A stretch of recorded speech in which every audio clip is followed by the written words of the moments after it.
Ассаламу алейкум ва рахматуллахи ва баракатух, дорогие братья и сестры. С вами снова я, Миклярбек Новай. И сегодня я бы хотел поговорить с вами о казахах.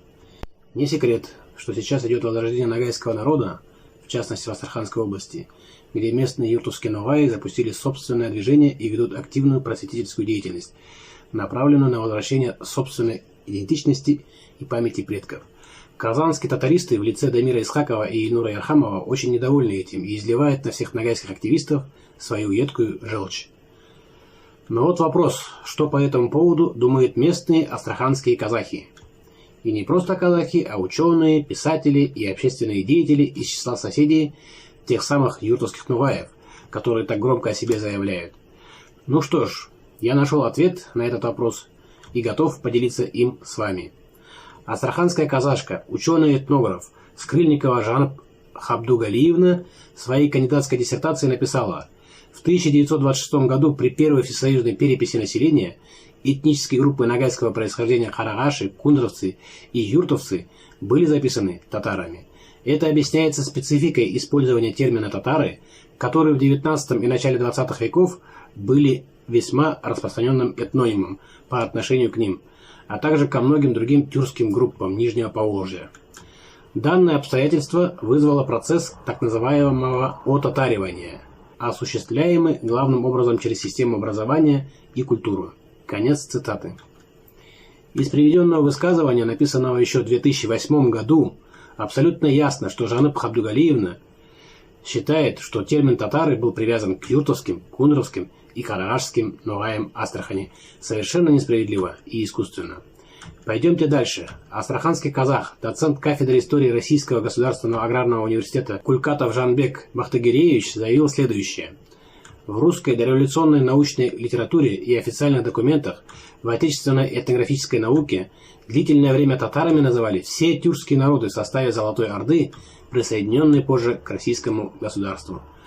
В 1920-1930-е годы, когда в стране шло национально-государственное строительство, согласно провозглашенной советской властью доктрине национальной политики, малые этнические группы искусственно включались в состав более крупных этнических образований.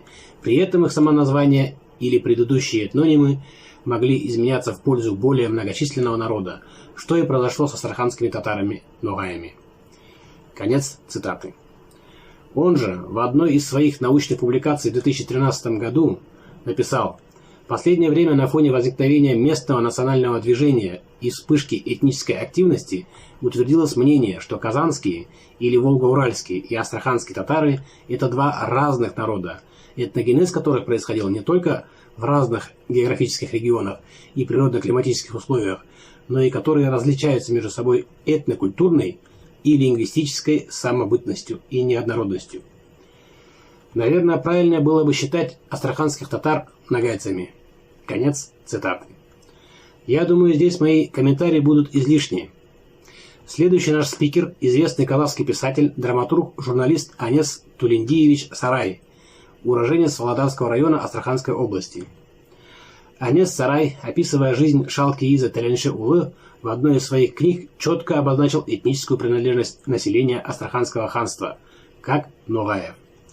Я вам лишь напомню, что и татары, и ногаи признают, что ютовские ногаи являются прямыми потомками населения Астраханского ханства. Кстати, от лица ногайского народа выражаю соболезнования всему братскому казахскому народу в связи с недавней кончиной Анеса Тулендиевича. И, наконец, давайте обратимся к заявлению региональной общественной организации казахи Астраханской области. Во время прямого эфира под названием «Беседа с интересным человеком об истории казахского народа», который проходил на официальной странице организации в Инстаграме, ведущий эфира, аспирант кафедры отечественной истории Астраханского государственного университета Данияр Имашев и его гость, краевед Азамат Тулигенов, затронули и тему возрождения идентичности юртовских ногаев. Однозначным и неоспоримым фактом, по их мнению, является принадлежность юртовцев к ногайской нации. Давайте посмотрим это видео. Очень важный вопрос, точнее. Я заметил со стороны, как в последнее время происходят некоторые споры относительно юртовских ногаев здесь, в Астрахани. То есть татарская общественность начала поднимать шум, говорить, что как это так, юрт Ногайлар это наши татары. У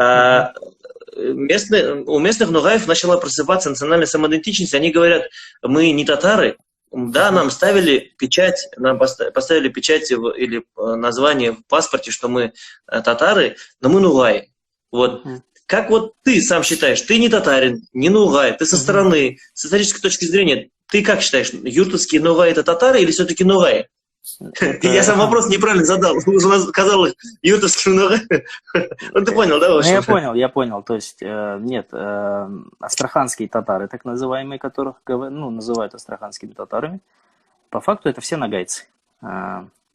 Нравится это кому-то, опять же, или нет, это исторический факт, что на территории Астраханской области именно татары в том понимании, которое мы знаем, то есть татары Поволжья, Мещари или казанские татары, они пришли сюда вместе с русской администрацией, это примерно в 17 веке. Те татары астраханские, которые живут в Пашмаковке, в Трех Протоках, там Карагали, Карагаш и так далее, это нагайцы. И произошло это примерно в начале 20 века, то есть вот эта перепись. И, это нравится, не нравится, это отдельная тема для разговора. Я думаю, немножко это не в тему нашей беседы, потому что это тема истории другого народа все-таки. Поэтому. Ну да, немножко отошли от этой темы. Самое главное, момент такой мы услышали, просто это для нас родственники, для именно младшей жузы, которые проживают именно казахи в Астраханской области. Рахмет за свою точку зрения. Ну что ж, мои дорогие зрители, уверен, что это видео очень не понравится татаристам. Вообще, то, что в Астрахани живут нугаи, а не татары, и татаризация этих самых нугаев в 20 веке – это общеизвестный, научно установленный факт. И для тех, кто живет в Астрахани и погружен в местные реалии, этот факт не является секретом. Об этом знают и астраханские казанлы и мишары, об этом знают и астраханские казахи, в чем мы с вами сейчас убедились, но об этом не знает аквариумная наука Татарстана. Или делает вид, что не знает, умалчивая о факте татаризации нугаев, преследуя свои меркантильные интересы в рамках идеологии татаризма. Ассаламу алейкум ва рахматуллах ва баракатух.